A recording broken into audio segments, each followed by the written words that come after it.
নমস্কাৰ প্ৰিয় বন্ধুসকল, মই সাগৰনীল। আজি আমি এই ভিডিঅ'ত আলোচনা কৰিম এনচিইআৰটি কিতাপখনৰ এই প্ৰশ্নবোৰ আজি আমি আলোচনা কৰিম।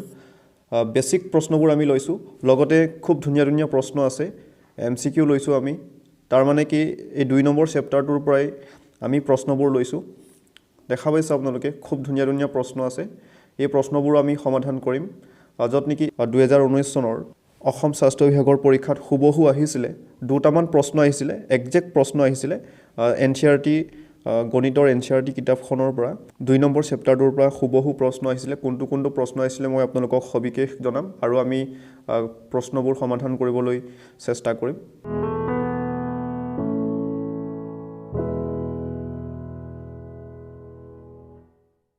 আমি প্ৰস্তুতি চলাই আছোঁ অসম স্বাস্থ্য বিভাগৰ গ্ৰেড 3 আৰু গ্ৰেড 4 পৰীক্ষাবোৰৰ বাবে।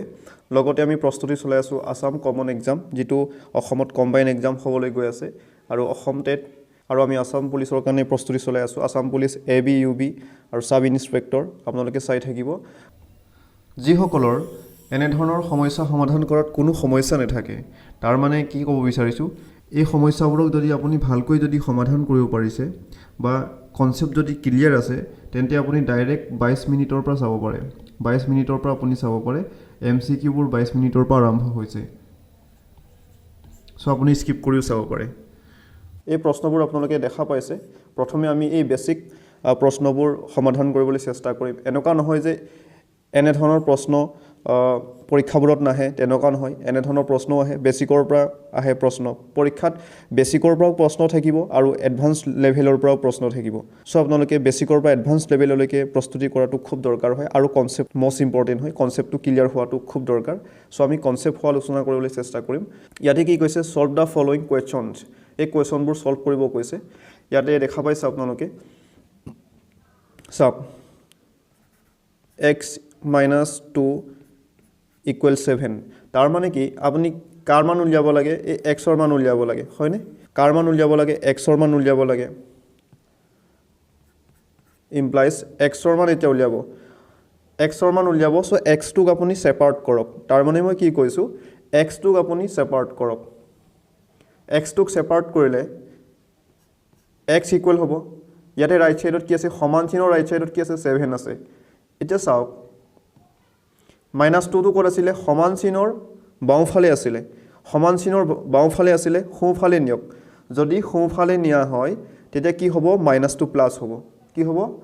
এই মাইনাছ চিনটো কি হ'বগৈ, প্লাছ হ'ব। x ইকুৱেল কিমান হ'ব, 7 + 2 = 9। এক্সৰ মান আমি কিমান পালোঁ, 9 পালোঁ। কথাটো হ'ল এনেকুৱা, চাওক, কনচেপ্টটোৰ কাৰণে অকণমান ক'বলৈ চেষ্টা কৰিছোঁ। x - 2 = 7। চাওক, সমান চিনৰ ৰাইট ছাইডত 7 আছে। সেইটো যিমান হ'ব, সমান চিনৰ অৰ্থ কি, সমান হ'ব লাগিব। বাওঁফালেও কি 7 হ'ব লাগিব। তাৰ মানে এক্সৰ মান কিমান হ'লে 7 হ'ব, 9 হ'ব লাগিব। যিহেতু ইয়াত -2 কৈছে, ইয়াতে এক্সৰ মান যদি 9 হয়, তেতিয়া চাওক কিমান হ'ব, 9ৰ পৰা 2 গ'লে 7 = 7। আশা কৰিছোঁ আপোনালোকে ধৰিব পাৰিছে। নেক্সটটো চাওক, এতিয়া আমি ৱাইৰ মান উলিয়াব লাগে। ৱাইৰ মান উলিয়াবলৈ গৈ আছোঁ। চ' ৱাইটোক ছেপাৰেট কৰিম। ৱাই সমান, ইয়াতে সমান চিনৰ সোঁফালে কি আছে, 10 আছে। এতিয়া এই 3টো আমি কি কৰিব লাগিব, বাওঁফালে আছিলে, সমান চিনৰ সোঁফালে নিম। ইয়াতে +3 আছে, প্লাছটো কি হ'ব, মাইনাছ হ'ব। মাইনাছ থাকিলে প্লাছ হ'ব, প্লাছ থাকিলে কি হ'ব, মাইনাছ হ'ব। y ইকুৱেল কি হ'ব, 10ৰ পৰা 3 গ'লে কিমান, 7। কথাটো হ'ল এনেকুৱা, চাওক, কথাটো হ'ল এনেকুৱা, সমান চিন আছে, ইয়াত কিমান আছে, 10 আছে। ইয়াত সমান চিন আছে,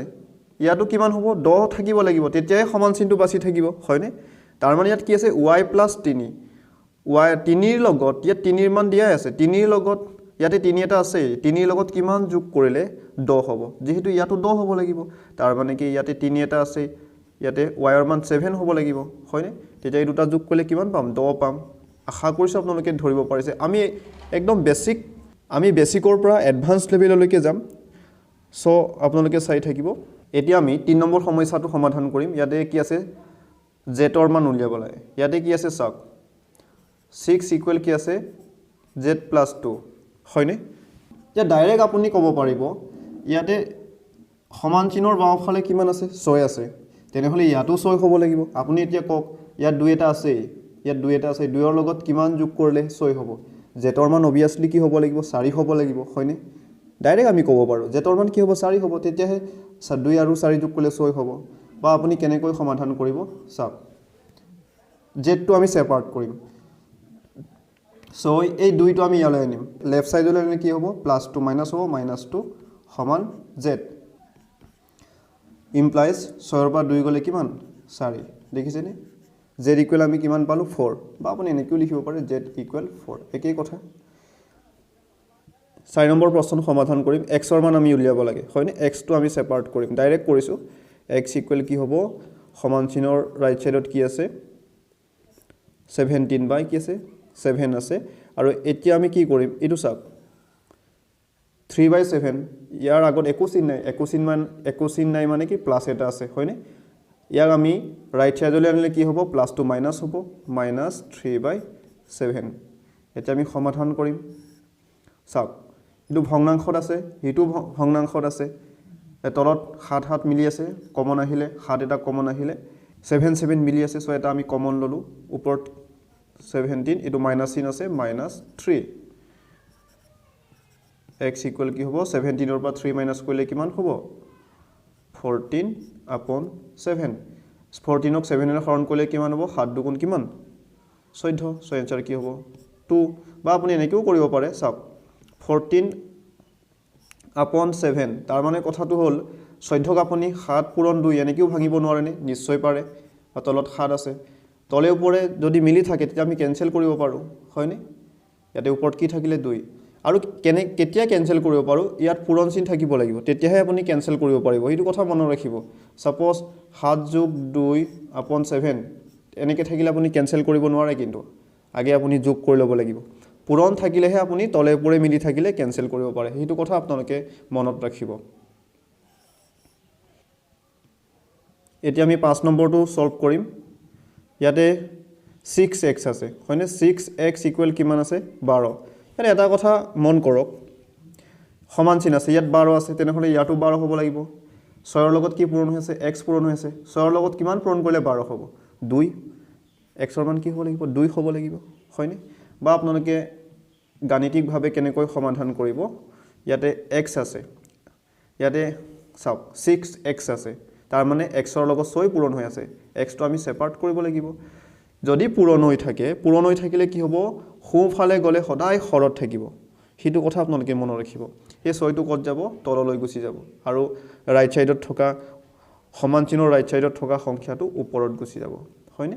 এতিয়া 12ক 6 ৰে হৰণ কৰিলে কিমান হ'ব 6 দুগুণ কিমান হ'ব 12 ইমপ্লাইজ x ইকুৱেল আমি কিমান পালো 2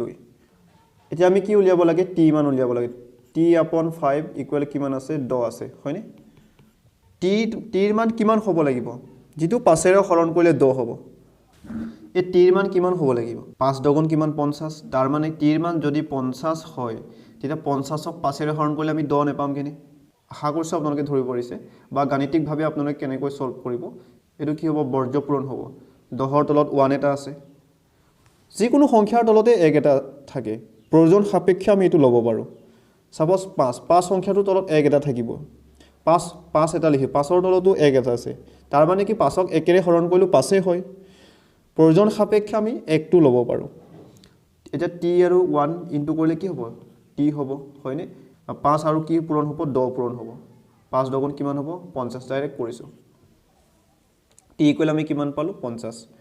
কি আছে twice x upon 3 সমান কিমান আছে 18 twice x ইকুৱেল কি হ'ব তলত 1 আছে তাৰ মানে ইয়াৰ লগত পূৰণ কৰিলে twice x হ'ল এটা 3 আৰু 18 পূৰণ হ'ব চাওক 3 পূৰণ 18 লিখি দিছো 3 পূৰণ 18 এতিয়া আপুনি ডাইৰেক্ট কেনসেল কটাকটি কৰিব পাৰে কি কটাকটি কৰিব পাৰিব ইয়াতে 2 আছে ইয়াতে পূৰণ আছে কটাকটি যাব নেকি যাব 2 9 গুণ কিমান হ'ব 18 ডাইৰেক্ট কেনসেল কৰিব পাৰে x ইকুৱেল কিমান পালো 9 3 গুণ কিমান হ'ব 9 3 গুণ 27 হয়নে বা মই ডাইৰেক্ট কৰিছো আপোনালোকে এনেকৈ কৰিব হয়তো কাৰোবাৰ অসুবিধা হ'ব পাৰে চাওক ইমপ্লাইজ x ইকুৱেল কি হ'ব 2 টো তলত গুচি যাব নাই তললৈ গুচি যাব ওপৰত কি থাকিব 3 পূৰণ 18 এতিয়া আপুনি 18ক 2 ৰে হৰণ কৰিব পাৰিব 2 9 গুণ কিমান হ'ব 18 তাকে মই ডাইৰেক্ট কেনসেল কৰিছিলো এনেকৈ 2 9 গুণ কিমান হ'ব 18 তেতিয়া এই টাৰ্মটো লিখি থকাৰ কোনো প্ৰয়োজন নাই হয়নে টাইমটো বাচি যায় সো আপোনালোকে এইবোৰ ট্ৰিক মনত ৰাখিব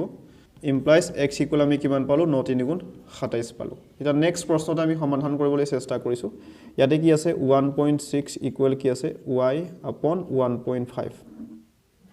y ইকুৱেল কি হ'ব ইয়াৰ তলত 1 এটা আছে হয়নে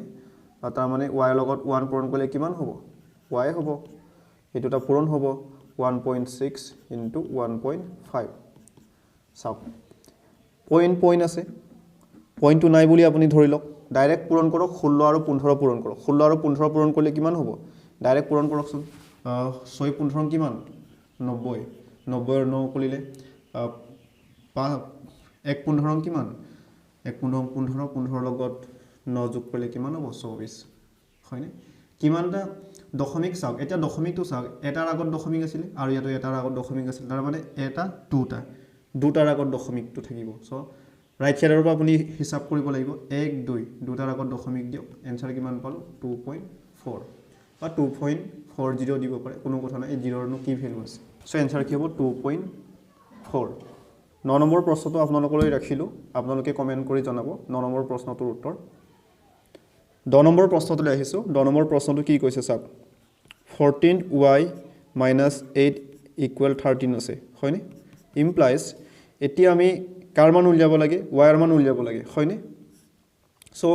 এই ৰাশিটো সেপাৰেট কৰি লওক 14y = কি হ'ব 13 টো ৰাইট সাইডতে থাকিব এই 8 টো আমি কলৈ নিম সোঁফালে নিম বাওঁফালে আছিল -8 আছে সোঁফালে নিলে কি হ'ব +8 হ'ব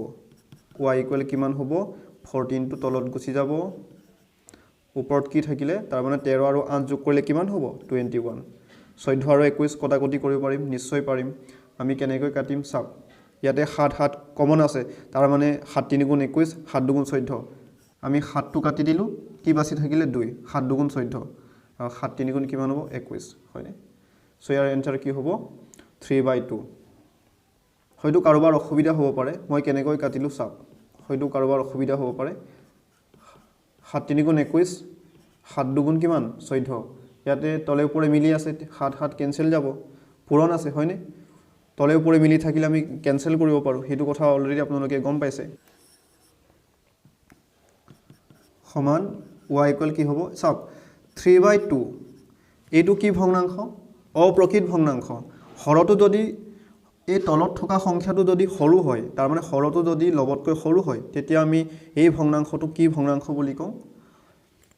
অপ্ৰকৃত ভগ্নাংশ বুলি কওঁ অপ্ৰকৃত ভগ্নাংশবোৰক আমি মিশ্ৰ ভগ্নাংশলৈ কনভাৰ্ট কৰিব পাৰো কেনেকৈ কনভাৰ্ট কৰিম চাওক তাৰ মানে কথাটো হ'ল 3 ক আপুনি 2 ৰে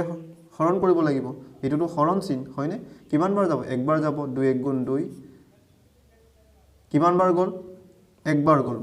ভাগফল কিমান 1 পালো এক সমস্ত কিহেৰে হৰণ কৰিছিল আপুনি 2 ৰে ভাজক 2 টো সদায় তলত থাকিব আৰু ভাগে কিমান 3 ৰ পৰা 2 গলে 1 সদায় 1 টো ওপৰত থাকিব আশা কৰিছো আপোনালোকে ধৰিব পাৰিছে সো ইয়াৰ এনসাৰ কি হ'ব 1 সমস্ত 2/1 বা এনসাৰ এনেকেও থাকিব পাৰে 3/2 থাকিব পাৰে বা 1 সমস্ত 2/1 একেই কথা এতিয়া আমি 11 নম্বৰ প্ৰশ্নটো আপোনালোকে সলভ কৰিব কাৰণ একদম ইজি হয় আপোনালোকে সলভ কৰি কমেন্ট সেকশনত কমেন্ট কৰি জনাব এতিয়া আমি 12 নম্বৰ প্ৰশ্নটো সমাধান কৰিবলৈ চেষ্টা কৰিম ইয়াতে কি আছে চাওক x upon 3 plus 1 equal 7/15 implies এতিয়া আমি এই x থকা ৰাশিটো কি কৰিম সেপাৰেট কৰি লম x upon 3 equal 7/15 প্লাস 1 টো ৰাইট সাইডলৈ নিলে কি হ'ব -1 হ'ব এতিয়া চাওক এইটো আমি সলভ কৰিব লাগিব প্ৰথমে চাওক ইয়াৰ তলত 1 আছে 15 আৰু 1 ৰ লসাও কিমান হ'ব 15 হ'ব 15 1 গুণ 15 আৰু এটা কথা মনত ৰাখিব চাওক সহমৌলিকৰ ক্ষেত্ৰত তাৰ মানে সহমৌলিক কি 1 আৰু 15 ইয়াৰ সাধাৰণ উৎপাদক কিমান হ'ব একে হ'ব হয়নে 1 ৰ বাহিৰেটো আৰু মিলি থকা উৎপাদক নাই তাৰ মানে গসাগু কিমান হ'ব 1 হ'ব সো কি কৰিব ডাইৰেক্ট আপুনি ক্ৰস কৰিব পাৰে ডাইৰেক্ট পূৰণ কৰিব পাৰে 7 আৰু 1 পূৰণ কৰিলে কিমান হ'ব 7 15 আৰু 1 পূৰণ কৰিলে কি হ'ব ইয়াতে বিয়োগ আছে বিয়োগ 15 গুণ 15 বা হয়তো কাৰোবাৰ অসুবিধা হ'ব পাৰে মই ইয়াতে কৰি দেখাবলৈ চেষ্টা কৰিছো চাওক 7/15 - 1 আছে ইয়া আপুনি এনেকৈ কৰিব পাৰে ইয়াৰ তলত 1 আছে হয়নে 15 আৰু 1 ৰ লসাও কিমান হ'ব 15 15 1 গুণ 15 পূৰণ আকৌ ওপৰটো পূৰণ কৰিব লাগিব বিয়োগ 1 15 কিমান হ'ব 15 পূৰণ ওপৰত কি আছে ওপৰত 1 এটা আছে 1 টো দিব লাগিব হেবোৰ কৰি থকাৰ কি প্ৰয়োজন আছে জাস্ট কনসেপ্টৰ কাৰণে মই কৰি দেখাবলৈ চেষ্টা কৰিলো হেবোৰ কৰি থকাৰ প্ৰয়োজন নাই সো ডাইৰেক্ট ইয়াতে চাওক 15 আৰু 1 লসাগু 15 পালো তাৰ মানে কি এই দুটা পূৰণ কৰি 15 পালো লসাগু এই তলৰ লসাগুটো যদি সংখ্যা দুটা পূৰণ কৰি যদি লব লগা হয় তাৰ মানে 15 1 গুণ 15 লসাগু হ'ল তেতিয়া আপুনি ডাইৰেক্ট ক্ৰস কৰি দিব পাৰে আশা কৰিছো আপোনালোকে ধৰিব পাৰিছে সো কি হ'ব x/3 সমান এতিয়া চাওক 7 ৰ পৰাটো 15 বিয়োগ কৰিব নোৱাৰো বিয়োগ কৰিব পাৰিম জানো নোৱাৰো তাৰ মানে কথাটো হ'ল কনসেপ্টটো মই অকনমান ক'বলৈ চেষ্টা কৰিছো ইয়াতে কি +7 একো চিন নাই মানে প্লাস আছে আপোনাৰ 7 টকা এটা আছে আৰু আপুনি কিমান টকা দিবগে লাগে আপুনি 15 টকা এটা দিবগে লাগে মাইনাস মানে সদায় ধাৰ লোকক দিবগে লাগে প্লাস মানে কি সদায় হেতু কি হ'ব আপোনাৰ আছে মানে আছে আপোনাৰ 7 টকা এটা আছে -15 মানে আপুনি কাৰোবাক 15 টকা এটা দিবগে লাগে তেনে হলে আপোনাৰ 7 টকাই আছে হয়নে এই 7 টকাটোক 7 টোক আপুনি এই দিয়াৰ পাছতো আপোনাৰ ধাৰ লাগি থাকিব কিমান ধাৰ লাগি থাকিব 7 টকা আপুনি দি দিলে 15 টকা ধাৰ আছিল 7 টকা দিলে আপোনাৰ কিমান ধাৰ লাগিব -8 টকা এটা থাকিব আশা কৰিছো আপোনালোকে ধৰিব পাৰিছে সো ইয়াৰ ক্ষেত্ৰত আপুনি কি কৰিব চাওক মই ইয়াতে লিখি দিছো প্লাসে মাইনাসে কি হ'ব মাইনাস মাইনাসে প্লাসে কি হ'ব মাইনাস প্লাসে প্লাসে কি হ'ব প্লাস মাইনাসে মাইনাসে কি হ'ব প্লাস হেতু আপোনালোকে মনত ৰাখিব যোগ আৰু বিয়োগৰ ক্ষেত্ৰত দুটা চিন যদি সমান হয় তেতিয়া কি হ'ব প্লাস হ'ব মই যোগ আৰু বিয়োগৰ ক্ষেত্ৰতে কৈছো বেলেগ চিনৰ ক্ষেত্ৰত মই কোৱা নাই যোগ আৰু বিয়োগৰ ক্ষেত্ৰতে কৈছো আৰু যোগ চিন দুটা যদি সেম থাকে তেতিয়া কি হ'ব যোগ হ'ব প্লাস প্লাসও সেম আছে কাৰণে প্লাস মাইনাস মাইনাস সেম আছে সেইকাৰণে প্লাস যদি চিন দুটা বেলেগ হয় তেতিয়া কি হ'ব মাইনাস হ'ব প্লাসে মাইনাসে কি হ'ব মাইনাস প্লাস আৰু মাইনাস টো বেলেগ হৈছে সেম নাই হোৱা মাইনাসে প্লাসে কি হ'ব মাইনাস হেতু আপোনালোকে মনত ৰাখিব এটা চাওক +7 ইয়াতে কি আছে +7 -15 কি হ'ব এতিয়া চাওক +7 আৰু -15 প্লাসে মাইনাসে কি হ'ব মাইনাস মানে কি বিয়োগ কৰিব লাগে ডাঙৰৰ পৰা সৰুটো বিয়োগ কৰক 15 ৰ পৰা 7 গলে কিমান হ'ব 8 আৰু এটা কথা মনত ৰাখিব উল্টাকে আপুনি বিয়োগ কৰিছে হয়নে এইটো চাওক কোনটো ডাঙৰ 15 ডাঙৰ নে 7 ডাঙৰ 15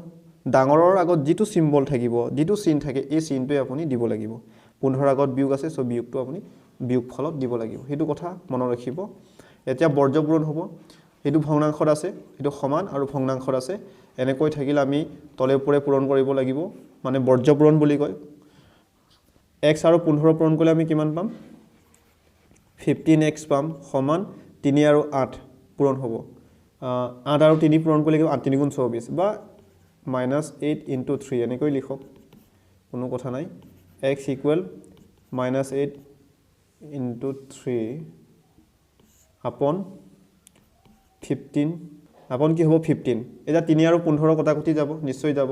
3 5 গুণ কিমান হ'ব 15 হয়নে কিমান পালো আমি কিমান থাকিলে x = -8/5 এইটো কি ভগ্নাংশ হৰটো সৰু আছে লবতকৈ অপ্ৰকৃত ভগ্নাংশ এই অপ্ৰকৃত ভগ্নাংশটোক আমি মিশ্ৰ ভগ্নাংশলৈ কনভাৰ্ট কৰিব পাৰিম তাৰ মানে কি চাওক 8ক যদি আপুনি 5 ৰে হৰণ কৰে কিমান বাৰ যাব 5 1 গুণ 5 হয়নে কিমান বাকি থাকিলে 3 কিমান পালে আপুনি 1 মাইনাসটো থাকিব 1 সমস্ত কি হ'ব কিহেৰে হৰণ কৰিছিলে 5 ৰে হৰণ কৰি 5 টো তলত থাকিব ভাগশেষ কিমান থাকিলে 3 টো সদায় ওপৰত থাকিব তাৰ মানে ভাগশেষটো সদায় ওপৰত থাকিব হেতু কথা আপোনালোকে মনত ৰাখিব কিমান পালো -1 হোল 3/5 আপোনালোকৰ কাৰণে এটা ভাল খবৰ মেথছৰ ফাউণ্ডেশ্যন বেটচ এটা ক্ৰিয়েট কৰিছো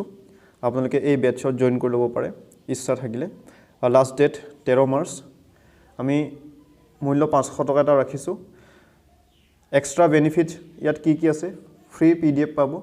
ইম্পৰ্টেন্ট নোটছ পাব কোৱেশ্যন প্ৰেক্টিছ সেট পাব কোৱেশ্যন প্ৰেক্টিছ সেট মানে কি প্ৰতিটো টপিকৰ পৰা আপুনি 30টা 40টা কৈ কোৱেশ্যন পাব তাৰ মানে নিজে প্ৰেক্টিছ কৰিবৰ কাৰণে হেতুৰ এনসাৰ কিউ দিয়া থাকিব আপোনালোকৰ প্ৰেক্টিছৰ কাৰণে কোৱেশ্যন প্ৰেক্টিছ সেট দিয়া হ'ব ইয়াতে আমি টাৰ্গেট কৰিছো DHS DME গ্ৰেড 3 and 4 আৰু Assam TET Assam police sub inspector Assam common exam এই পৰীক্ষাবোৰ আমি টাৰ্গেট কৰিছোঁ আমি এই বেটছত গোটেই কোৰ্স পুংখানুপুংখভাৱে কমপ্লিট কৰিম এই বেটছৰ জৰিয়তে আমি বেসিকৰ পৰা এডভান্স লেভেললৈকে আমি টপিকবোৰ আলোচনা কৰিম আৰু গোটেইখিনি কোৰ্স কমপ্লিট কৰি দিয়া হ'ব সো আপোনালোকে এই বেটছত জয়েন কৰিব পাৰে আমি বেসিক টু এডভান্স লেভেললৈকে আলোচনা কৰিম আপোনাৰ যদিহে কনসেপ্ট ক্লিয়াৰ আছে প্ৰায় কনসেপ্ট ক্লিয়াৰ যদি থাকে আপুনি এই বেটছত জয়েন নকৰিলে হ'ব বা আপোনাৰ যদি অসুবিধা থাকে বা আপোনাৰ যদি ইচ্ছা নাথাকে কোনো কথা নাই আমি ইউটিউবতো ভিডিঅ'বোৰ দিয়ে থাকিম ইউটিউবতো আমি কমপ্লিট কৰিম কোৰ্স এই বেটছও চলি থাকিব আৰু ইউটিউবতো ইয়াৰ সমান্তৰালভাৱে কোৰ্সবোৰ চলি থাকিব আপুনি ইউটিউবতো চাব পাৰে কিছুমানৰ কি হয় মই কিয় এইটো বেটছটো মই কিয় ক্ৰিয়েট কৰিছোঁ কিছুমানে পেইড কোৰ্স ল'ব বিচাৰে বহুজনে মোক ৰিকুৱেষ্ট কৰি আছিলে কাৰণে মই এই পেইড কোৰ্স এটা মই আনিলোঁ নহলে মোৰ ইমান ইচ্ছা নাছিলে মেথছৰ ফাউণ্ডেশ্যন বেটছত আপুনি কেনেকৈ জয়েন কৰিব ডেসক্ৰিপশ্যন বক্সত ধুনীয়াকৈ এক্সপ্লেইন কৰা আছে তাত আপুনি পঢ়ি ল'ব আৰু কেনেকৈ জয়েন কৰি ল'ব পাৰে আপোনালোকে এই নাম্বাৰটো আপোনালোকে ফোন কৰিব ডাইৰেক্ট ফোন কৰিব পাৰে কিবা আপোনালোকৰ জানিব লগা থাকিলে এই নাম্বাৰটো আপোনালোকে ফোন কৰি চাব পাৰে 9678025532 এই নাম্বাৰত হোৱাটছআপো আছে মেছেজো কৰিব পাৰে আৰু এটা কথা আপোনালোকৰ যদিহে কনসেপ্ট প্ৰায় ক্লিয়াৰ আছে আপোনালোকে এই ফাউণ্ডেশ্যন বেটছত জয়েন কৰিব নালাগে ইউটিউবতো আমি সমান্তৰালভাৱে ভিডিঅ'বোৰ দি থাকিম ইউটিউবতো আমি কোৰ্স কমপ্লিট কৰিম আৰু ইউটিউবতো আমি বেসিক আলোচনা কৰিম কোনো চিন্তা কৰাৰ কোনো প্ৰয়োজন নাই আপুনি এই বেটছত জয়েন কৰিব নোৱাৰিলেও কোনো কথা নাই যিসকলৰ ইচ্ছা আছে আপোনালোকে জয়েন কৰি ল'ব পাৰে আৰু এইটো এটা সুবিধা ৰাখিছোঁ আপুনি 3 দিনমান ক্লাছ কৰিলে ফাউণ্ডেশ্যন বেটছত আপুনি মেম্বাৰশ্বিপ লৈছে 500 টকা এটা পেমেন্ট কৰিলে আপুনি যদি বেয়া পায় 3 দিনৰ পাছত আপুনি নাই মই ফাউণ্ডেশ্যন বেটছৰ পৰা মই ওলাই যাব বিচাৰো আপুনি ক'ব আপোনাৰ পইচা ৰিটাৰ্ণ দিয়া হ'ব 3 দিনমান আপুনি ক্লাছ কৰি চাব পাৰে 3 দিনৰ ক্লাছ কৰি যদি আপুনি বেয়া পায় আপোনাৰ পইচা ৰিটাৰ্ণ দিয়া হ'ব আপুনি মেছেজ কৰিব আপোনাক লগে লগে টকা ৰিটাৰ্ণ দিয়া হ'ব হেতু সুবিধা আমি ৰাখিছো এতিয়া আমি এমসিকিউ লৈ আহিছো এই প্ৰশ্নটো 2019 চনৰ আহিছিলে এটো এনসিআৰটি আমি কি আলোচনা কৰি আছো ক্লাস 8 ৰ এনসিআৰটি কিতাপখনৰ চেপ্টাৰ 2 টো আমি আলোচনা কৰি আছো এক্সাম্পল 5 নম্বৰটো আপোনালোকে চাব পাৰে এনসিআৰটি কিতাপখন আপোনালোকে ডাউনলোড কৰি ল'ব পাৰে মই অলৰেডি টেলিগ্ৰাম চেনেলত আপলোড কৰি থৈছো আপোনালোকে যদিহে ডাউনলোড কৰা নাই ডাউনলোড কৰি ল'ব পাৰে টেলিগ্ৰাম চেনেলৰ লিংক ডেসক্ৰিপশ্যন বক্সত দিয়া আছে আপোনালোকে টেলিগ্ৰাম চেনেলতো জয়েন কৰি ল'ব মই তাত টেলিগ্ৰাম চেনেলত মই পিডিএফ ফাইলবোৰ শেয়াৰ কৰি থাকো আপোনালোকে জয়েন কৰি ল'ব এই প্ৰশ্নটো ডিএইচএছ 2019 চনত আহিছিলে sub What should be added to twice the rational number -7/3 to get 3/7 এটা আমি কি কৰিম প্ৰশ্নত কি আছে সাব প্ৰশ্নত কি আছে -7/3 দুগুণৰ লগত কৈছে ইয়াৰ দুগুণৰ লগত তো এটা ইনটু কৰিব লাগিব কি যোগ কৰিলে আমি নেজানো সো x যোগ কৰিছো x যোগ কৰিলে কিমান পাম 3/7 x ৰ মান কিমান হ'ব হয়নি কি কৰিব সাক x তো আমি সেপাৰেট কৰিম x ৰ মান উলিয়াবলৈ গৈ আছো বেসিক আমি আলোচনা কৰিলো অলৰেডি x ইকুৱেল আমি কি লিখিম 3/7 এটো আনিলে কি হ'ব মাইনাস টু প্লাস হ'ব হয়নি মাইনাস টু কি হ'ব প্লাস হ'ব প্লাস এটো ডাইৰেক্ট পূৰণ কৰিব পাৰে আপুনি তাৰ মানে 7 2 14 টু 14.3 ইমপ্লাইজ x ইকুৱেল কি হ'ব 7 আৰু 3 ৰ লসাগু কিমান হ'ব 7 3 গুণ 21 হয়নে এটা চাওক এটা কথা লক্ষ্য কৰক এটা আপুনি ডাইৰেক্ট ক্ৰস কৰিব পাৰে মই আপোনালোকক কি কৈছিলো লসাগুটো আমি কেনেকৈ পালো এই দুটা সংখ্যা দুটা পূৰণ কৰি আমি পালো তাৰ মানে 7 আৰু 3 ৰ লসাগু কিমান হ'ব 7 পূৰণ 3 হ'ব কাৰণ যেহেতু এই দুটা অহমৌলিক হয়নে অহমৌলিক মানে কি চাওক মই অকনমান ক'বলৈ চেষ্টা কৰিছো 7 আৰু 3 ৰ কমন ফেক্টৰ কি হ'ব 3 গুণ 3 1 নহবনি কমন ফেক্টৰ 1 হ'ব সাধাৰণ উৎপাদক 1 যদি সাধাৰণ উৎপাদক 1 থাকে অকল 1 থাকে তেতিয়া আমি এই সংখ্যা দুটা কি বুলি কম কো প্ৰাইম বুলি কম হেতু কথা আপোনালোকে অলৰেডি গম পাইছে সো ডাইৰেক্ট আমি লসাগু উলিয়াবৰ কাৰণে পূৰণ কৰিব লগা হয় সো সংখ্যা দুটা আমি পূৰণ কৰি লসাগুটো পালো হয়নে এই সমস্যাবোৰৰ ক্ষেত্ৰত আপুনি ডাইৰেক্ট এটা কি কৰিব পাৰে ক্ৰস কৰিব পাৰে 3 3 গুণ কিমান হ'ব 9 যোগ 7 14 কিমান হ'ব 98 হয়নে কিমান পালো এটো 98 আৰু 9 যোগ কৰিলে কিমান পাব 107 upon 21 ইয়াৰ শুদ্ধত্তৰ কি হ'ব ইয়াৰ শুদ্ধত্তৰ অপচন 107 upon 21 কোন আছে অপচন সি আশা কৰিছো আপোনালোকে ধৰিব পাৰিছে সাক নেক্সট প্ৰশ্নলৈ আহিছো ইয়াতে কি কৈছে কোনো এটা আয়তৰ পৰিসীমা 13 সেমি আৰু ইয়াৰ প্ৰস্থ 2 সমস্ত 4 ভাগৰ 3 চেণ্টিমিটাৰ হ'লে আয়তটোৰ দৈৰ্ঘ্য কিমান হ'ব তাৰ আগতে মই এটা এক্সাম্পল আপোনালোকক দিব বিচাৰিছোঁ সেইটো মই ফৰ্মুলা এপ্লাই নকৰাকৈও কৰিম ফৰ্মুলা এপ্লাই কৰিও কৰিম দুটা মেথডে আপোনালোকক মই কৰি দেখুৱাবলৈ চেষ্টা কৰিম তাৰ আগতে এটা এক্সাম্পল মই দিব বিচাৰিছোঁ চাওক পেৰিমিটাৰ বা পৰিসীমা মানে কি এই সীমাটো এইটো এটা আয়ত হয়নে আয়ত বুলি কোৱাৰ লগে লগে আমি জানো ইয়াৰ দৈৰ্ঘ্যটো কি হ'ব সেম হ'ব ইয়াৰ পৰা ইয়ালৈ যদি 10 সেন্টিমিটাৰ থাকে ইয়াৰ পৰা ইয়ালৈ কিমান হ'ব লাগিব 10 সেন্টিমিটাৰ হ'ব লাগিব আৰু কি হ'ব প্ৰস্থটো কি হ'ব লাগিব সমান হ'ব লাগিব তেতিয়াই আমি আয়ত বুলি ক'ব পাৰোঁ ৰেক্টেংগুল বুলি ক'ব পাৰোঁ তাৰপৰা ইয়াৰ পৰা যদি 4 সেন্টিমিটাৰ হয় ইয়াৰ পৰা এইটো 4 সেন্টিমিটাৰ হ'ব লাগিব সেইটো কথা আপোনালোকে মনত ৰাখিব চাওক মই ক'লো এই আয়তটোৰ পৰিসীমা কিমান মই ক'লো 20 তাৰ মানে বাউণ্ডাৰীটো কিমান আছে 20 মিটাৰ আছে ক'লো মই ক'লো ইয়াৰ বহল কিমান ক'লো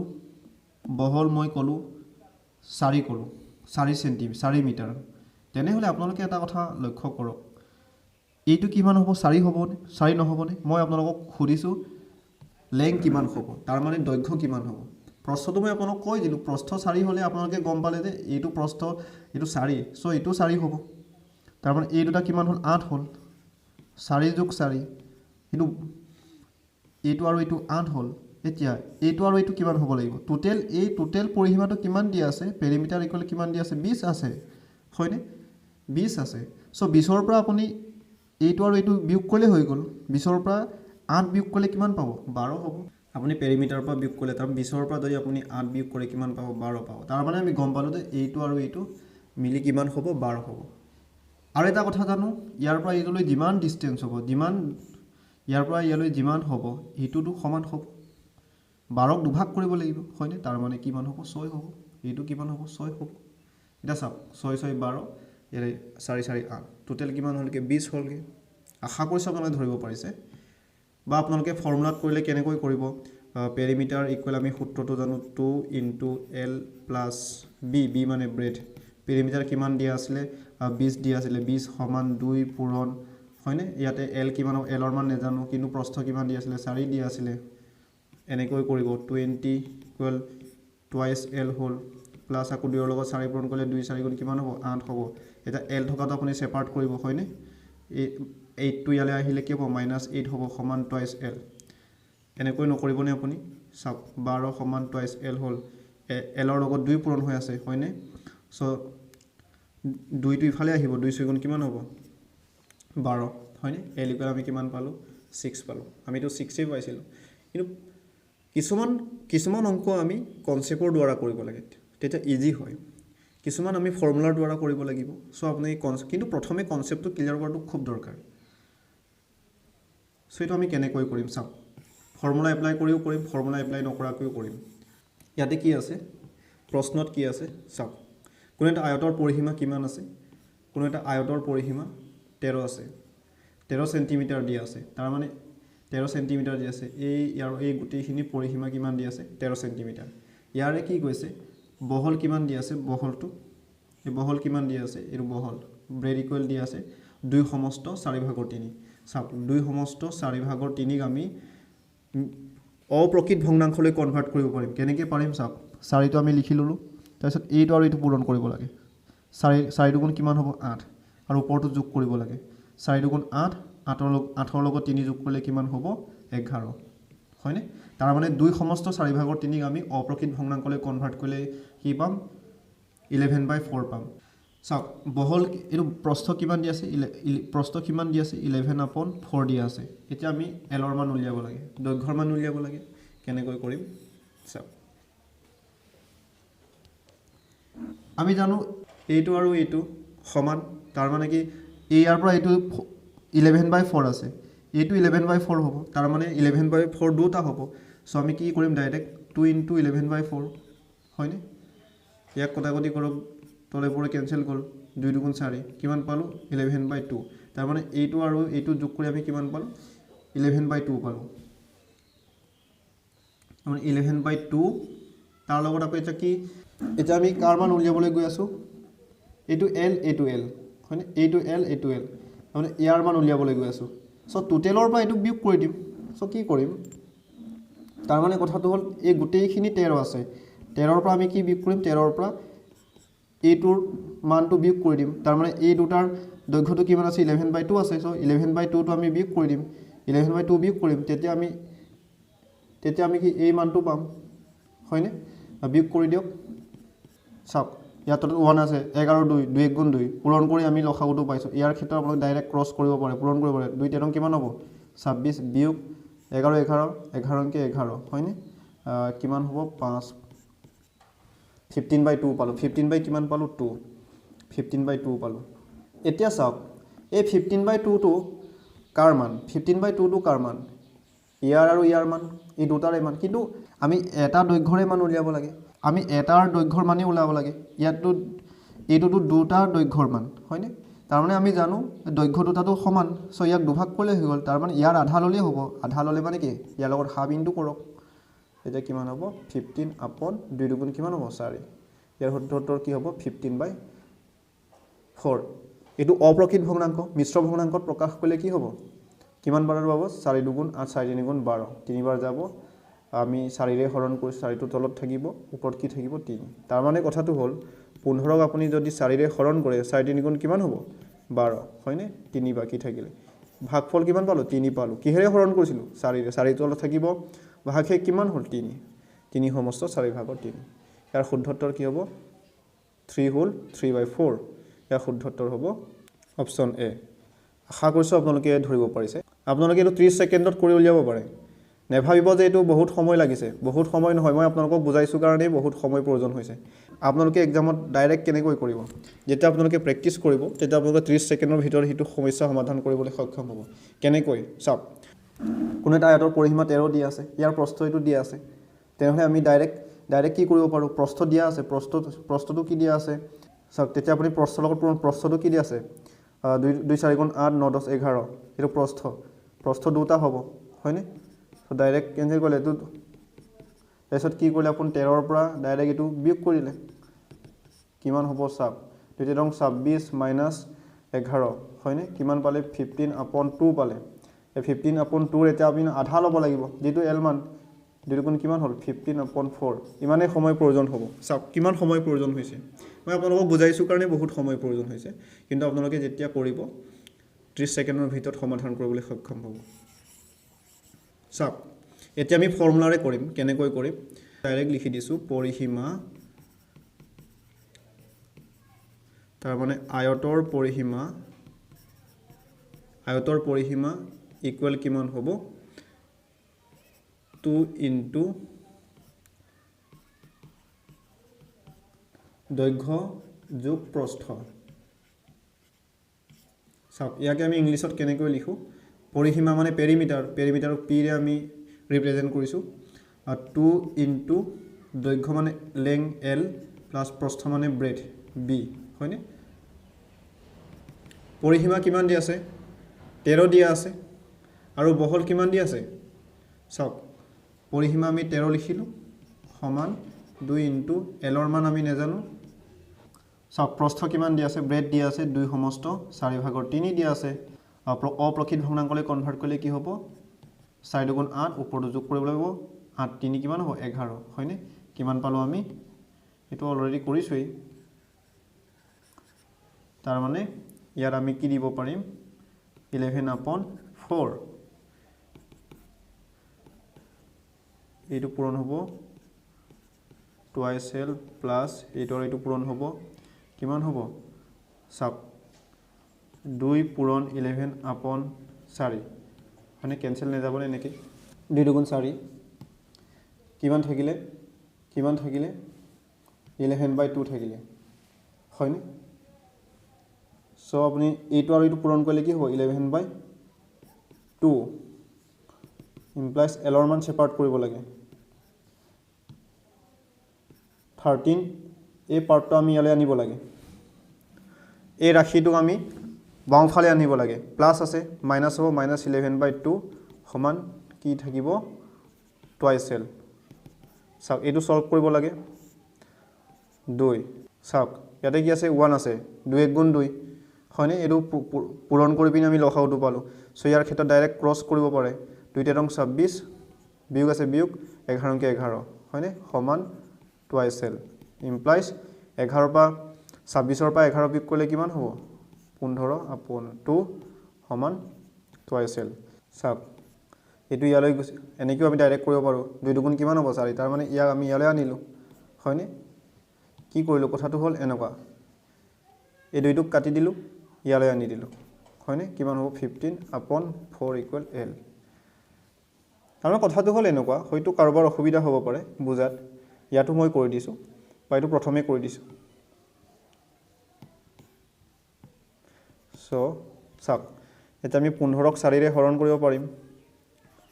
4 3 গুণ কিমান হ'ব 12, 3 পালোঁ আৰু কিহেৰে হৰণ কৰিছিলোঁ 4, কিমান বাকী থাকিলে 3, 3টো ওপৰত থাকিব, হয়নে? এইটোৱে এলৰ মান হ'ব। হয়তো কাৰোবাৰ অসুবিধা হ'ব পাৰে, মই কেনেকৈ কৰিলোঁ চাওক, 15/2 = কি আছিলে, টুৱাইচ এল আছিলে, হয়নে? তাৰ মানে কথাটো হ'ল এইটো আৰু এইটো পূৰণ হ'ব জানো, ক্ৰছ 2 টুৱাইচ এল আৰু 2 পূৰণ হ'ব। কথাটো হ'ল এনেকুৱা, 2 দুগুণ 4 L = 15 × 15, একেটা হ'বগৈ। মই এটা ষ্টেপ স্কিপ কৰিছিলোঁ বা আপোনালোকেও স্কিপ কৰিব, একেটাই পায়গৈ। তাৰ মানে কথাটো হ'ল ইয়াক আপুনি কাটি দিলে, চ' ইয়াত লিখিলে, হয়নে? চ' আপোনালোকে কমেণ্ট কৰি জনাওকচোন কোনটো মেথড বেছি ভাল লাগিছে বা পৰীক্ষাত আপুনি কোনটো কৰিব। সেইকাৰণে কনচেপ্টটো ক্লিয়াৰ কৰা দৰকাৰ আৰু ফৰ্মুলাটো মনত ৰখা দৰকাৰ। পৰীক্ষাত আপুনি চাব কোনটোৰে বেছি কম সময়ত উলিয়াব পাৰে, সেইটো আপুনি এপ্লাই কৰিব। আমি কনচেপ্টেৰে কৰোঁতে 30 ছেকেণ্ডো সময় লগা নাই, ডাইৰেক্ট কৰিব পাৰিছোঁ, হয়নে? মানে ফৰ্মুলা এপ্লাই নকৰাকৈ আমি 30 ছেকেণ্ডৰ ভিতৰত কৰিব পাৰিছোঁ। ফৰ্মুলা এপ্লাই কৰোঁতে ইমান সময় প্ৰয়োজন হৈছে। এতিয়া আপুনি নিজে চিন্তা কৰক কোনটো মেথড এপ্লাই কৰে। নেক্সট প্ৰশ্নলৈ আহিছোঁ। ইয়াতে কি কৈছে চাওক, বাছিৰ ওচৰত 5 টকীয়া মুদ্ৰাৰ 3 গুণ 2 টকীয়া মুদ্ৰা আছে। যদি তেওঁৰ মুঠ ধন 77 টকা হ'লে প্ৰতিটো মুদ্ৰাৰ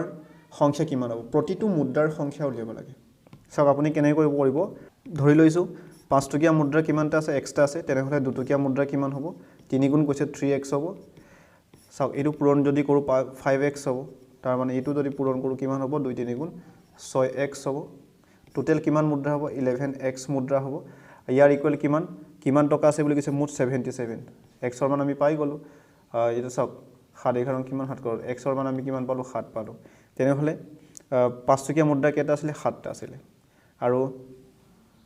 ইয়াতে 2 টকীয়া মুদ্ৰা কিমান হ'ব? 3 পূৰণ 7, তাৰমানে 7 × 21। কিমান সময় প্ৰয়োজন হৈছে আপুনি নিজে কাউণ্ট কৰি চাওক। ইয়াৰ শুদ্ধ উত্তৰ কি হ'ব? Option A. কেনেকৈ মই কৰিলোঁ চাওক,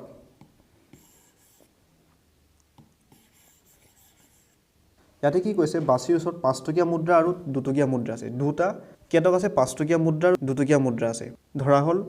বাছিৰ ওচৰত 5 টকীয়া মুদ্ৰা কিমানটা আছে? এক্সট্ৰা আছে। কেইটা আছে? এক্সট্ৰা আছে। এক্সটো হয়তো 2 হ'ব বা 3 হ'ব, নাজানো আমি, এক্সট্ৰা আছে। 2 টকীয়া মুদ্ৰা কিমান হ'ব?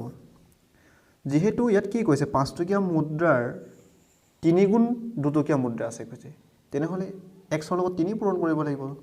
কথাটো হ'ল এনেকুৱা, 5 টকীয়া মুদ্ৰা ছাপ'জ মই ধৰি ল'লোঁ বাছিৰ 5 টকীয়া মুদ্ৰা 4টা আছিলে, তেনেহ'লে 2 টকীয়া মুদ্ৰা কিমান হ'ব? ইয়াৰ 3 গুণ বুলি কৈছিলে, তাৰমানে 3 পূৰণ কৰিবলৈ 4 3 গুণ 12 হ'ব। যদি বাছিৰ 5 টকীয়া মুদ্ৰা 4টা যদি থাকে, তেতিয়া 2 টকীয়া মুদ্ৰা কিমান থাকিব? 12টা থাকিব। কাৰণ 4 3 গুণ কিমান হ'ব? 4 3 গুণ 12। আশা কৰিছোঁ আপোনালোকে ধৰিব পাৰিছে। চ' আমি কি কৰিলোঁ, এক্সৰ লগত কি কৰিলোঁ? 3 পূৰণ কৰিলোঁ, এক্সৰ লগত 3 পূৰণ কৰিলোঁ, 3 গুণ কৈছে, হয়নে? এটা কথা আপোনালোকে চাওক, মই ধৰি ল'লোঁ এক্সৰ মান বাছিৰ 4টা মুদ্ৰা আছিলে, 5 টকীয়া মুদ্ৰা কিমান আছিলে? 4টা আছিলে। তেনেহ'লে 5 টকীয়া মুদ্ৰা 4টা আছিলে, টকা কিমান হ'ব? কিমান টকা হ'ব? 5 টকা, 5 টকীয়া 4টাটো কিমান হ'ব? 5 4 গুণ কিমান হ'ব? 20 নহ'বনে? হয়নে? 20 টকা। মই ধৰিছোঁ 20। আৰু 2 টকীয়া মুদ্ৰা কিমান আছিলে? 4 যদি 4 গুণ 12, তেনেহ'লে 2 টকীয়া মুদ্ৰা যদি 12টা থাকে, মই এক্সাম্পল এটা দিছোঁ আপোনালোকক, পইচাকে কিমান হ'ব? কিমান টকা হ'ব মুঠ? 2 12 24, হয়নে? 24 নহ'বনে? অবভিয়াছলি হ'ব। তাৰমানে এইটো আৰু এইটো পূৰণ কৰিলে আমি মুঠ টকাটো পাই যাম, 5x হ'ব। এইটো পূৰণ কৰিলে আমি কি পাম? 5x, হয়নে? আৰু এইটো আৰু এইটো পূৰণ কৰিলে আমি কিমান পাম? 2 3 গুণ 6x। আৰু এইটো প্লাছ কৰিলে কি হ'ব? বাছিৰ টোটেল টকাটো হ'ব, হয়নে? সেই প্লাছ কৰিলে আমি কিমান পাম? 11x পাম। তাৰমানে 11x ইকুৱেল কিমান? ইয়াতে দিয়াই আছে 77, মুঠ 77 টকা আছে। তাৰমানে 11x সমান কিমান হ'ব? 77 হ'ব। আমি বেছিকটো যে কৰিছিলোঁ এতিয়া বেছিকৰ কনচেপ্টটো ইয়াতে এপ্লাই হৈছেগৈ ইয়াতে চাওক 11টোৰ লগত x পূৰণ হৈ আছে ডাইৰেক্ট আপুনি এইটো কটাকটি কৰিব পাৰে 7 11 কিমান হ'ব 77 x = 7 বা আপুনি এনেকৈও কৰিব পাৰে চাওক x ৰ লগত কি পূৰণ হৈ আছে 11 পূৰণ হৈছে 11টো তলত গুচি যাব 11টো তলত গুচি যাব ওপৰত 77 থাকিব 7 11 কিমান হ'ব 77 x = আপুনি কিমান পালে 7 পালে আমি ধৰিছিলোঁ x ধৰিছিলোঁ এইটো কি হ'ব x ৰ মান 7 পালোঁ আৰু দুটকীয়া মুদ্ৰাৰ সংখ্যা কিমান হ'ব 3 পূৰণ x তাৰ মানে কি 3 পূৰণ x ৰ মান 7 পালোঁ 7 3 গুণ কিমান হ'ব 21 দুটকীয়া মুদ্ৰা 21টা হ'ব আৰু 5 টকীয়া মুদ্ৰা 7টা হ'ব সো ইয়াৰ উত্তৰ কি হ'ব এ কিন্তু পইচাকে যদি সুধে চাওক প্ৰুফ কৰি চাম আমি প্ৰুফ কৰি চাম 5 টকীয়া মুদ্ৰা কিমান আছে বুলি কৈছে 7টা 7 5 গুণ কিমান 35 আৰু দুটকীয়া মুদ্ৰা কিমান আছে বুলি কৈছে দুটকীয়া মুদ্ৰা আছে 21টা 2 কুৱেশ্যন কিমান হ'ব 42 টকা আৰু 35 টকাটো যোগ কৰকচোন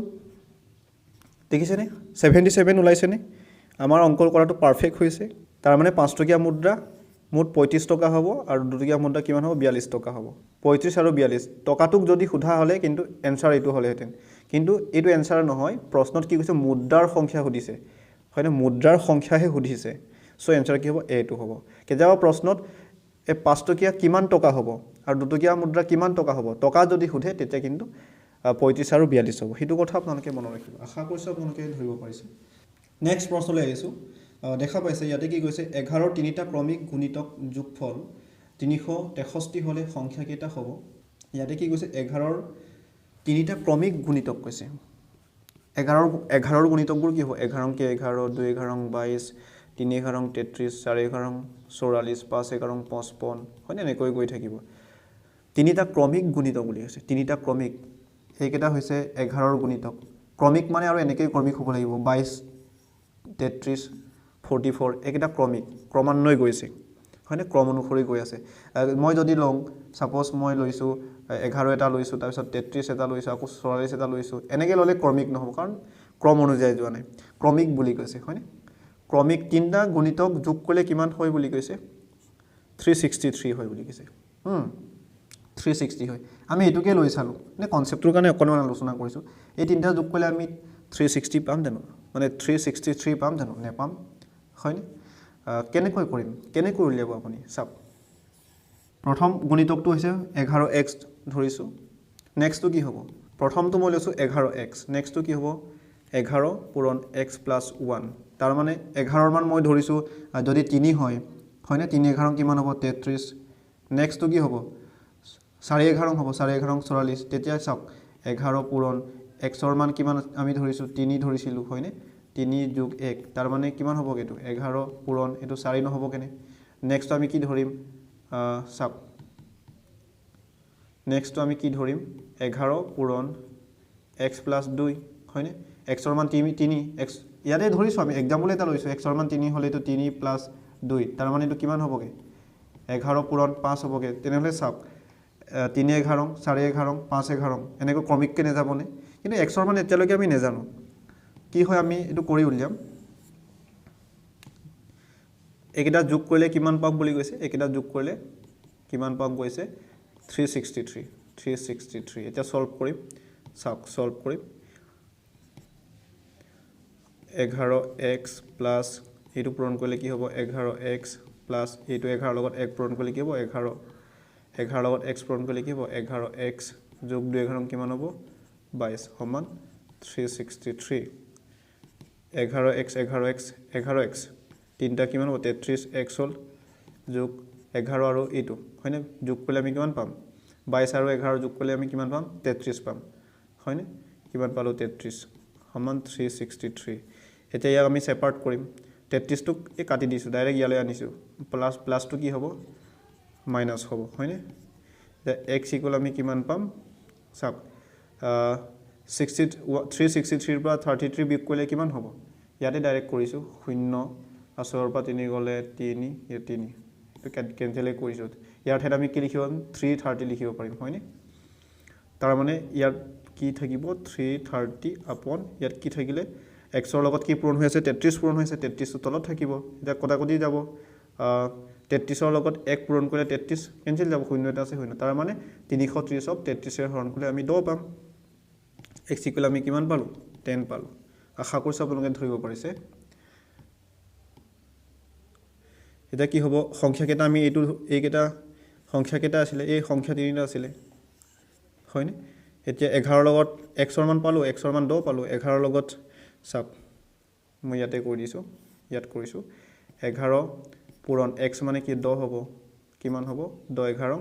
110, আৰু এইটো সংখ্যা কিমান হ'ব 11 চাওক xৰ মান কিমান পালোঁ 10 পালোঁ, 10 যোগ 1 কিমান হ'ব 11, ব্ৰেকেটৰ কাম আগত কৰিব লাগিব, পূৰণ কিমান হ'ব 11 11 11 কিমান হ'ব 121, আৰু এইটো কৰি আমি কিমান পাম 11, xৰ মান আমি কিমান দিম 10 পালোঁ যোগ 2 11 পূৰণ এইটো যোগ আমি আগত কৰিব লাগিব, ব্ৰেকেটৰ কাম আগত কৰিব লাগিব, 11 12 কিমান হ'ব 132। দেখিছেনে এই সংখ্যা তিনিটা আমি কি পালোঁ 110 121 132। উত্তৰ কি হ'ব 110 121 132, 110 121 132, অপশ্যন চি। অপশ্যন কি হ'ব চি। ইয়াৰ নিচিনাই প্ৰশ্ন এটা আহিছিলে DHত, চাওক এইটো অলৰেডি আমি আলোচনা কৰিছিলোঁ, চাওক মই অকণমান জুম কৰি দিছোঁ। এই প্ৰশ্নটো আহিছিলে একেটাই এই প্ৰশ্নটো ইয়াত অকণমান চেঞ্জ কৰি ইয়াত কি চাওক ইয়াত 11 তিনিটা ক্ৰমিক গুণিতকৰ যোগফল 363। ইয়াৰে আটাইতকৈ সৰু সংখ্যাটো কি হ'ব, সৰু গুণিতকটো সুধিছে হয়নে। ইয়াৰ লগত ছেমেই আছে, প্ৰশ্নটো ছেমেই আছে, জাষ্ট ইয়াত কি সৰু গুণিতকটো হৈছে, সৰু গুণিতকটো কোনটো হ'ব এইটো হ'ব হয়নে, 110টো হ'ব। তাৰপিছত এইটো 110 চাওক এইটো 110 121 132, ইয়াৰ সৰুটো কোনটো, সেই ডাঙৰটো সোধা হ'লে কেতিয়াবা ডাঙৰটোকো সুধিব পাৰে, তেতিয়া আপোনালোকৰ কি এনচাৰ কি হ'লহেঁতেন 132 হ'লহেঁতেন। আশা কৰিছোঁ আপোনালোকে ধৰিব পাৰিছে। আপুনি প্ৰুভ কৰি চাব পাৰে, এই তিনিটা যোগ কৰিলে সঁচাকৈ এই তিনিটা যোগ কৰিলে আমি 363 পাম নাই, প্ৰুভ কৰি চাম, আমি প্ৰুভ কৰি চাম 110 121 132, এইকেইটাটো 11ৰ গুণিতক ক্ৰমিক গুণিতক, এইকেইটা আমি যোগ কৰি চাম 363 পাইছনে। আমাৰ অংকটো শুদ্ধ হৈছে। আশা কৰিছোঁ আপোনালোকে ধৰিব পাৰিছে। এই প্ৰশ্নটো 2019 চনত আহিছিলে, আমি অলৰেডি আলোচনা কৰিছিলোঁৱেই আগৰ ভিডিঅ'ত, তথাপিতো ইয়াৰ লগত ৰিলেটেড কুৱেশ্যন কাৰণে মই এই ভিডিঅ'ত সন্নিৱিষ্ট কৰিবলৈ চেষ্টা কৰিলোঁ। এই প্ৰশ্নটোৰ ক্ষেত্ৰত ইয়াৰ এনচাৰ কি হ'ব 110 হ'ব, কাৰণ সৰু গুণিতকটো ইয়াত সুধিছে হয়নে। নেক্সট প্ৰশ্নলৈ আহিছোঁ, ইয়াতে কি কৈছে চাওক, the difference between two whole numbers is 66, the ratio' of the two numbers is 2:5, what are the two numbers. কোনো দুটা সংখ্যাৰ মাজৰ পাৰ্থক্য 66 আৰু সংখ্যা দুটাৰ অনুপাত 2:5, তেন্তে সংখ্যা দুটা কিমান হ'ব। আপোনালোকে কেনেকৈ কৰিব চাওক, সংখ্যা দুটাৰ পাৰ্থক্য মানে কি ব্যৱধানটো কৈছে, আৰু অনুপাতটো দিয়া আছে 2:5 দিয়া আছে। চ' সংখ্যা দুটা আমি কি ধৰিব পাৰিম 2x ধৰিব পাৰিম, আনটো সংখ্যা কি ধৰিব পাৰিম 5x। এই সংখ্যা দুটাৰ মাজৰ ব্যৱধান কিমান কৈছে 66 কৈছে, তাৰমানে ইয়াৰ মাজৰ ব্যৱধান ডাঙৰৰ পৰা সৰুটোক বিয়োগ কৰিলে আমি কিমান পাম 66 পাম। চ' 5xটো 2xতকৈ ডাঙৰ হ'ব, 5xৰ পৰা আমি বিয়োগ কৰিম 2x কিমান পাম তেতিয়া 66 পাম। সেইটো আপুনি সলভ কৰিলেই ইয়াৰ এনচাৰ পাই যাব। তাৰমানে চাওক 5xৰ পৰা 2x মাইনাছ কৰিলে কিমান হ'ব 3x হ'ব, 66 হয়নে। এতিয়া এইটো ডাইৰেক্ট কটাকটি কৰিব পাৰিম, 3 আৰু 66 কিমান পালোঁ 3 2 6 3 2 6 হয়নে, কিমান পালোঁ আমি xৰ মান 22 পালোঁ। হয়তো কাৰোবাৰ অসুবিধা হ'ব পাৰে, আপোনালোকে এনেকৈও কৰিব পাৰে, কোনো কথা নাই, মই ডাইৰেক্ট কৰিছোঁ। x ইকুৱেল কি কৰিব পাৰে 66/3 এনেকৈও কৰিব পাৰে, তেতিয়া 3 2 6 3 2 তাৰমানে 3/6 কিমান হ'ব 66। একেই কথা, যেনেকেই নকৰক এনচাৰ ছেম ওলাব। xৰ মান আমি কিমান পালোঁ 22 পালোঁ, তেনেহ'লে সংখ্যা দুটা কি হ'ব, এইটো সংখ্যা কি হ'ব 2ৰ লগত xৰ মান 22 হ'ব, তাৰমানে 2/6 কিমান হ'ব 44, এইটো সংখ্যা কি হ'ব 5ৰ লগত xৰ মান 22 পালোঁ, 22 পূৰণ কৰক কিমান হ'ব 5 2 10 100, 5 2 10 তাৰমানে 110 কিমান পালোঁ, এটা সংখ্যা পালোঁ 110, আনটো সংখ্যা কিমান পালোঁ 44। চ' উত্তৰ কি হ'ব অপশ্যন চি। আশা কৰিছোঁ আপোনালোকে ধৰিব পাৰিছে। নেক্সট প্ৰশ্নলৈ আহিছোঁ, ইয়াতে কি কৈছে চাওক, দেৱশ্ৰীৰ লগত 50 টকীয়া 20 টকীয়া আৰু 10 টকীয়া প্ৰচলিত মুদ্ৰা মুঠ 550 টকা আছে, আৰু 50 টকীয়া আৰু 20 টকীয়া মুদ্ৰাৰ অনুপাত 3:5 যদি তাইৰ ওচৰত মুঠ 25টা মুদ্ৰা থাকে তেন্তে প্ৰতিটো মুদ্ৰাৰ সংখ্যা কিমান হ'ব প্ৰতিটো মুদ্ৰাৰ সংখ্যা কিমান হ'ব সুধিছে চাওক ইয়াতে দিয়া আছে 50 টকীয়া আৰু 20 টকীয়া মুদ্ৰাৰ অনুপাত 3:5 দিয়া আছে প্ৰশ্নটো অকণমান মই সৰু কৰি দিছোঁ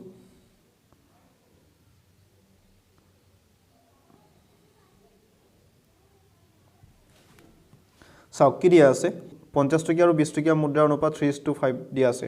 সো 50 টকীয়া আমি ধৰিব পাৰো 50 টকীয়া মুদ্ৰা কিমান আছে 3x টা আছে আৰু 20 টকীয়া মুদ্ৰা কিমানটা আছে 5x টা আছে ধৰি লব পাৰো x টো আমি ধৰি লৈছো এতিয়া চাওক এতিয়া 10 টকীয়া মুদ্ৰা কিমান থাকিব 10 টকীয়া মুদ্ৰা কিমান থাকিব 10 টকীয়া মুদ্ৰাৰ সংখ্যা কিমান হ'ব 50 টকীয়া মুদ্ৰাৰ সংখ্যা আমি পালো 3x 20 টকীয়া মুদ্ৰাৰ সংখ্যা পালো আমি 5x তেনেহলে এটা কথা মন কৰক মই আপোনালোকক এটা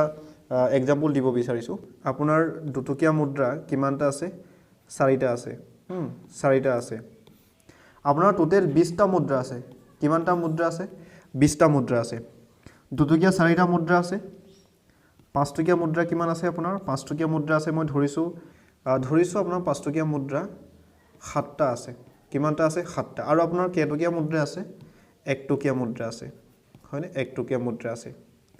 1 টকীয়া মুদ্ৰা আপোনাৰ কিমানটা আছে 1 টকীয়া মুদ্ৰা আপোনাৰ কিমানটা ওলাব আপুনি এতিয়া নিজে উলিয়াব নোৱাৰিবনে কেনেকৈ পাৰিব কাৰণ আপোনাৰ টোটেল মুদ্ৰা আছে টোটেল মুদ্ৰা কিমান আছে 20 আছে এতিয়া আপোনাৰ 2 টকীয়া মুদ্ৰা কিমান আছে 4টা আছে আৰু 5 টকীয়া মুদ্ৰা কিমান আছে 7 আছে তাৰ মানে 5 টকীয়া আৰু 2 টকীয়া মুদ্ৰা কিমান হ'ল 11টা আছে এই দুটা কিমান আছে 11টা মুদ্ৰা আছে 20ৰ পৰা যদি আপুনি 11 বিয়োগ কৰে টোটেল মুদ্ৰাৰ পৰা যদি আপুনি 2 টকীয়া আৰু 5 টকীয়া এই মুদ্ৰাটোৰ সংখ্যা যদি বিয়োগ কৰে কিমান পাব 9 এই 9 টো কি হ'ব 9 টো কি হ'ব 1 টকীয়া মুদ্ৰাৰ সংখ্যা নহবনে আশা কৰিছো আপুনি ধৰিব পাৰিছে হয়নে সো আমি কি কৰিম 50 টকীয়া মুদ্ৰাটো চাওক ইয়াৰ ক্ষেত্ৰত কি হ'ব 50 টকীয়া মুদ্ৰা পালো 50 টকীয়া মুদ্ৰা কেইটা আছে 3x টা আছে কিমানটা আছে 3x টা আছে আৰু 20 টকীয়া মুদ্ৰা কিমানটা আছে 5x টা আছে তেনে 10 টকীয়া মুদ্ৰা কিমানটা থাকিব আৰু ইয়াতে কি দিয়া আছে 25টা মুদ্ৰা আছে টোটাল কিমানটা মুদ্ৰা আছে টোটাল 25টা মুদ্ৰা আছে তেনেহলে আমি 25ৰ পৰা বিয়োগ কৰিব নালাগিবনে বিয়োগ এই দুটাটো যোগ কৰিব লাগিব হয়নে 3x + 5x আশা কৰিছো আপোনালোকে ধৰিব পাৰিছে এতিয়া কোনো প্ৰবলেম নহব এতিয়া আপোনালোকে এটো সলভ কৰিব পাৰিব আৰামত চাওক সলভ কৰক 25 বিয়োগ চাওক এটো যোগ কৰিলে কিমান পাব 3x আৰু 5x যোগ কৰিলে কিমান পাব 8x হয়নে তাৰ মানে 10 টকীয়া মুদ্ৰাৰ সংখ্যা কিমান হ'ব 25 বিয়োগ 8x আৰু 50 টকীয়া মুদ্ৰাৰ সংখ্যা কিমান হ'ব 3x 20 টকীয়া মুদ্ৰাৰ সংখ্যা কিমান হ'ব 5x চাওক এতিয়া আমি কি কৰিম ইয়াতে 50 টকীয়া মুদ্ৰা কিমান আছে 3x আছে হয়নে সো এটো পূৰণ কৰিব লাগিব কিমান পাম ডাইৰেক্ট ইয়াত কৰি দিছো 5 3 গুণ 15 150 কি হ'ব x কথাটো হ'ল এনেকুৱা সাপোজ 50 টকীয়া মুদ্ৰা ইয়াতে 3x আমি নেজানো মই ধৰিছো 50 টকীয়া মুদ্ৰা 4টা আছিল তেনেহলে কি 50 ৰ লগত 4 পূৰণ কৰিব নালাগিব জানো 4টা 50 এ কিমান হ'ব 50 টকীয়া 4খন নোটে কিমান হ'ব 200 নহব জানো হয়নে সো আমি এইটো পূৰণ কৰিবলৈ তেতিয়াহে কিমান টকা হ'ব এইটো পাম পূৰণ কৰিব লাগিব হয়নে আশা কৰিছো আপোনালোকে ধৰিব পাৰিছে যোগ 20 টকীয়া মুদ্ৰা কিমান আছিল 5x আছে সো আমি পূৰণ কৰিব 5x ৰ লগত পূৰণ কৰিলে কিমান হ'ব 5 2 গুণ 10 100x যোগ ইয়াৰ লগত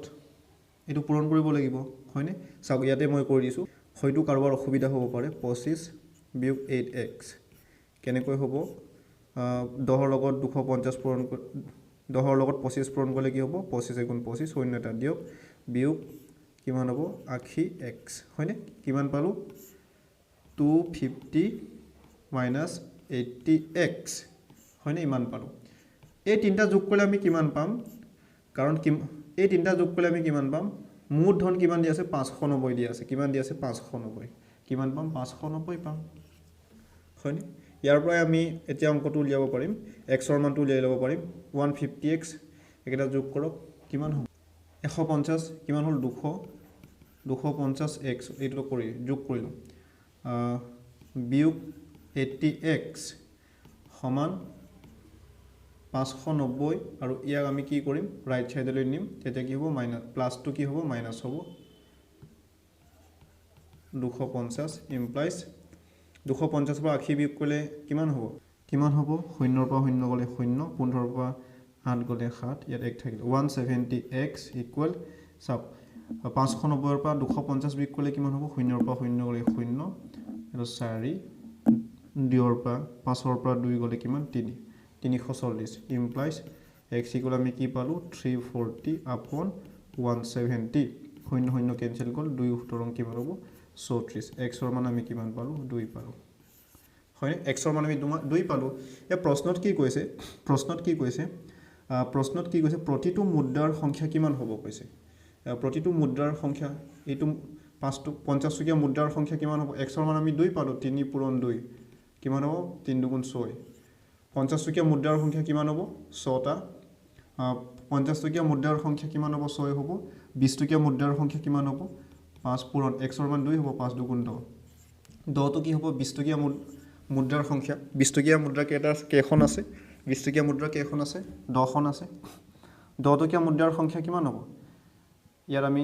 x ৰ মান পুট কৰি দিলে হৈ গ'ল চাপ মই ইয়াতে কৰি দেখুৱাবলৈ চেষ্টা কৰিছো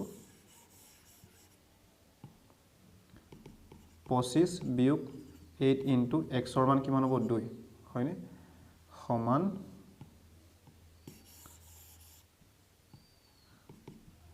25 বিয়োগ 8 দুগুণ কিমান হ'ব 16 25 ৰ পৰা 16 বিয়োগ কৰিলে কিমান হ'ব 9 হয়নে 50 টকীয়া মুদ্ৰাৰ সংখ্যা আমি কিমান পালো 50 টকীয়া মুদ্ৰাৰ সংখ্যা কিমান পালো 6টা পালো আৰু 20 টকীয়া মুদ্ৰাৰ সংখ্যা আমি 10টা পালো আৰু 10 টকীয়া মুদ্ৰাৰ সংখ্যা আমি কিমান পালো 9টা পালো তেনে টোটাল সব 25টা ওলাইছেনে এইখিনি আটাইখিনি যোগ কৰিও আমি কিমান 25টা পাইছোনে টোটাল 25টা মুদ্ৰা আছিল বুলি কৈছে সো ইয়াৰ উত্তৰ কি হ'ব 6টা 10টা 9টা কোড আছে এনসাৰ 6 10 9 ইয়াৰ শুদ্ধ উত্তৰ অপচন এ আশা কৰিছো আপোনালোকে ধৰিব পাৰিছে আপোনালোকক বুজাইছো কাৰণে ইমান সময় প্ৰয়োজন হৈছে যেতিয়া আপোনালোকে প্ৰেক্টিস কৰিব আপোনালোকে 40-50 সেকেন্ডৰ ভিতৰত এই সমস্যাটো সমাধান কৰিবলৈ সক্ষম হ'ব আৰু এনে ধৰণৰ প্ৰশ্ন পাছত আমি লৈ আনিম খুব ধুনীয়া প্ৰশ্ন হয় আপুনি ইচ্ছা কৰিলে মেথছৰ ফাউণ্ডেশ্যন বেটছত জয়েন কৰি ল'ব পাৰে লাষ্ট ডেট 13 তাৰিখ 13 মাৰ্চ 2022 আপুনি ইচ্ছা কৰিলে জয়েন কৰিব পাৰে আমি টাৰ্গেট কৰিছো DHS গ্ৰেড 3 আৰু গ্ৰেড 4 এক্সামৰ কাৰণে Assam TET Assam police sub inspector ABUB এপ্ৰো আৰু আসাম কমন এক্সাম তাৰ মানে যেটো কম্বাইন এক্সাম অসমত হ'বলৈ গৈ আছে এই পৰীক্ষাবোৰ আমি টাৰ্গেট কৰিছো যেহেতু এই পৰীক্ষাবোৰৰ কোৱেশ্চন প্যাটাৰ্ন অলমোস্ট সেম হয় সেইকাৰণে আমি এই পৰীক্ষাবোৰ একেলগে টাৰ্গেট কৰিছো আপোনালোকে এই মেথছৰ ফাউণ্ডেশ্যন বেটছত জয়েন কৰিব পাৰে ইয়াত কনসেপ্ট হ'ব বেসিকৰ পৰা এডভান্স লেভেললৈকে বুজোৱা হ'ব আৰু কোৰ্স কমপ্লিট কৰি দিয়া হ'ব মাত্ৰ তাৰ বিনিময়ত আপোনালোকে অৰিহণা হিচাপে 500 টকা এটা আপোনালোকে মোক অৰিহণা হিচাপে আগবঢ়াব পাৰে অনলাইন ক্লাছ হ'ব আৰু আপোনালোকৰ এক্সট্ৰা বেনিফিট কি হ'ব ফ্ৰী PDF তাৰ মানে ইবুক পাব আপোনালোকে ফ্ৰীকে ইম্পৰ্টেন্ট নোট আৰু কোৱেশ্চন প্ৰেক্টিস সেট পাব তাৰ মানে এটা টপিক আমি আলোচনা কৰিলো সাপোজ লছ এণ্ড প্ৰফিট আলোচনা কৰিলো তাৰছত আপোনালোকক কোৱেশ্চন প্ৰেক্টিস সেট দিয়া হ'ব তাৰ কোৱেশ্চন 20টা 25টা 30টা এনেকৈ কোৱেশ্চন দিয়া হ'ব তাৰ মানে আপোনালোকে নিজে ইভালুয়েশন কৰিব পাৰে নেক্সট দিনাখনত কি হ'ব এনসাৰ কি দিয়া হ'বগে হেতুৰ এনসাৰ কি দিয়া হ'ব আশা কৰিছো এই বেটছৰ দ্বাৰা আপোনালোকৰ বহুত উপকৃত হ'ব টাইমটো আমি লৈছো সন্ধিয়া 7 বজাৰ পৰা আমি তাৰ মানে 7 বজাত ক্লাছবোৰ হ'ব যি সকলে এই মেথছ ফাউণ্ডেশ্যন বেটছ ল'ব বিচাৰে আপোনালোকে ল'ব পাৰে আপোনাৰ ইচ্ছা নাথাকিলে ল'ব নালাগে কোনো কথা নাই আমি ইউটিউবতো ভিডিঅ'বোৰ দি থাকিম আপোনাৰ যদি সুবিধা হয় বা আপুনি যদি অৰিহণা হিচাপে আগবঢ়াব বিচাৰে বা এই বেটছটো যদি আপুনি ল'ব বিচাৰে ল'ব পাৰে আমি শৃংখলাবদ্ধভাৱে এই কোৰ্সটো আগুৱাই যাম আৰু আপোনালোকে এতিয়া মোৰ চেনেলটো যদি সাবস্ক্ৰাইব কৰা নাই সাবস্ক্ৰাইব কৰিব আৰু কাষত থকা বেল আইকনটো প্ৰেছ কৰি দিব যাতে নেক্সট ভিডিঅ'ৰ নটিফিকেশন আপোনালোকে লগে লগে পাই যায় আৰু টেলিগ্ৰাম চেনেলত আপোনালোকে জয়েন কৰি ল'ব ডেসক্ৰিপচন বক্সত লিংক দিয়া আছে তাত মই PDF ফাইলবোৰ শেয়াৰ কৰি থাকো